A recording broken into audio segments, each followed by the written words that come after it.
Welcome back, everybody. Automotive Inc. It's been a busy week, right? Last week we actually got our hands on an actual 2025 Trail Boss. I will link that video down below. It was an L8T gas, and they do have a diesel coming in that I hopefully will get my hands on tomorrow. As we know that Chevy had been dropping 25s for about a month now or so, and you can actually build and order one on the website. Well, you can't order it per se, you still have to go to the dealer.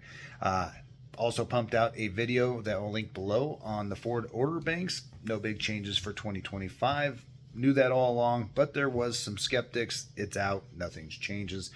I also have a video that's coming out, or actually is out currently, on the 26 and 27 Ford Super Duty. It talks about the hybrid and what the 26 Ford Super Duty looks like. You may want to take a look at that one. If you're on the verge and wait a couple years, the new look is a little bit better. So linked all that down below. Before we get started, smash the subscribe button down there in the corner for me. Thumbs up at the end of the video and notification bell so when I'm posting that new L5P Gen 2 Duramax video. So let's get into it. So it wouldn't be a week without 25 news without talking about Ram, right? So as you guys know, I was a huge Ram fan starting back in the late 80s and going into the 90s when they came out that truck look. I think that is an iconic look. The 1994 Ram was a beautiful pickup. And then when they updated it in the the 2003, thought it was a great looking truck. I thought 2006 was a little odd looking. But once they came out with the new look in 2011 and ran that to the better half of 2018, if I remember right, I think that's probably one of the best looking Ram trucks. Now everybody says I poo-poo Ram. I don't. I like Ram. I like the Cummins diesel. Don't care much for the Hemi, but I do like Ram trucks, and I think what they did with the half-ton several years ago was a huge upgrade. The problem is they're doing nothing with the heavy duty. Everybody that has driven a Ford or a Chevy or a GMC, and you go look at a crew cab of those, and the only way you can get a cab configuration like that in Ram is to go mega. And when you go mega, you lose payload and you lose towing. So you want a big cab, you got to go that way. If you want a crew cab, the Ram crew cab is not as big. It's not as ergonomically correct. They have a huge firewall bump, and the problem is Ram just can't get it right. And we all know that Stellantis is having tons and tons of problems, and that is hurting, design efforts when it comes to revamping something. If they were going to make that crew cab like on the half-ton in the HD, they're going to have to retool the whole frame. The frames and stuff that they've basically been using since 2010. That is a major endeavor. So what did Ram come out with for 2025? Well, you still can't build one on their website. Don't know if you can order one at the dealer. But what we do know is really the biggest news from them is going to be the potential of a ZF 8-speed for the HD truck. And that'll probably be and hopefully be mated to the Hemi or the Cummins. Now, they're saying they're dropping the standard output Cummins. Really not big, huge news. The standard output was great. The high output is even more powerful, so who really cares? There's more power than anybody really needs. But the problem is Ram doesn't build a truck that has the kind of capacity that the most consumer buys that works. Their Hemi doesn't have the best tow ratings when in their HD trucks, and the Cummins does really well in the bean can two-wheel drive dually. But at the end of the day, they're just not changing enough. And 2025, I've said it before, nobody's doing anything wonky. And with all the financial woes, I don't think Stellantis is going to drop that ZF 8-speed in there. They may. And again, the 68 RFE really wasn't a bad transmission. Neither was the Ace, and they were both good. It was when people tuned them that when the 68 RFE just couldn't hold up to some of those tunes and things that people were doing, but it wasn't a bad transmission. I have plenty of 68 RFEs. It was better than the 48 RFE, but at the end of the day, great. Put a ZF in there. That's great. The Hemi has a ZF right now, so get one in there. Let's go and see how that really makes the truck that much better. But at the end of the day, we're going to take a look at what they did change. I got some pictures for you guys, and I think you're going to be unsurprised by it because, again, they have the shortest short bed.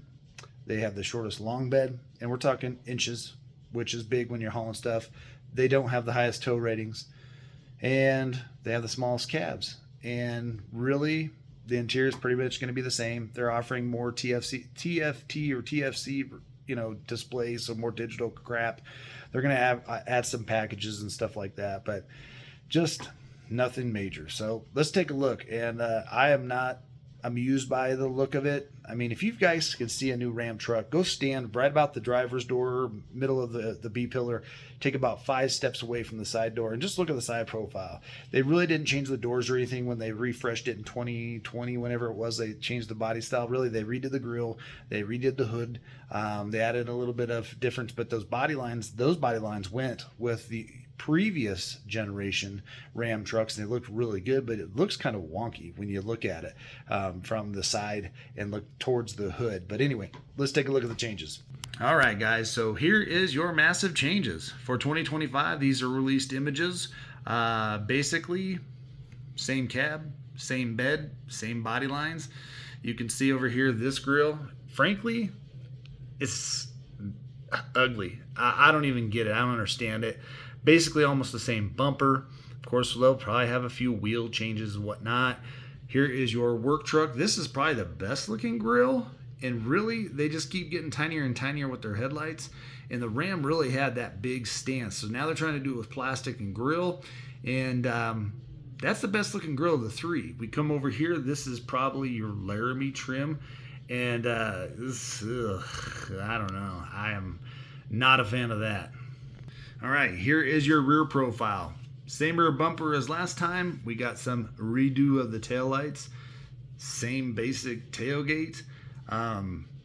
Same body lines on the bed. Now this does appear to be the Rebel package, which you guys know, it's just kind of it's not even close to a Power Wagon. And the problem with the Rebel is in the HD, it looks good, but you lose towing capabilities. So obviously they redid the mirrors in 2023. That is a huge bump. I like the mirrors, but just shy of that, they did nothing. All right, so no, again, Ram is a decent looking truck, but this didn't help anything. I don't know what the LEDs are supposed to be doing here. It looks like we got 6 different ways the light's trying to do its job. And this grille, I don't even understand it. It's ugly. It's just like if people don't like Loki's grill, that grill is not attractive. Again, same lower air dam, and again, depending on your package, it's going to switch up what grill you get. But really, if you look at the side profile here, it's the same. Those body lines have been the same, stayed the same. Nothing's major's really changed. You know, they just kind of keep retooling this front piece a little bit, but you can see that arch here. That's the same arch from 2010. And I think that is the worst possible thing for Ram, because Ram, for the longest time, was an iconic truck. It was going good, and then they keep changing hands, and then this just keeps happening. And like I said, I think it's easier for them to just figure out how to swap a grill out than it is to say, hey, we're going to revamp the whole truck and give somebody a real crew cab. You know, if they got a real crew cab, they could probably do away with the mega cab. But you know, it's just not enough again for Ram. And I know that a lot of people love their Rams. Good. I like Rams too. I love driving one. I wouldn't buy one now. I just wouldn't buy one. You know, if they'd put a Cummins in the Ford or a Cummins in a Chevy, then yeah, that'd be a huge bonus, maybe as an option over their diesels. But at the end of the day, there's just not enough draw to the actual truck itself. And again, you could go buy one from 10 years ago and have the same basic interior switches, stuff, maybe not as much tech. Go buy a 21. Why would you even bother buying a 25 when right now they can't even sell the 24s? And go get yourself a deal on 24 if Ram is the direction you want to go. And I'm just kind of disappointed, but there is your 2025 Ram truck. Again, it's just another rinse and repeat from last year. As always, guys, appreciate you guys being here. Make sure you check out those videos below. We'll catch you on the next one.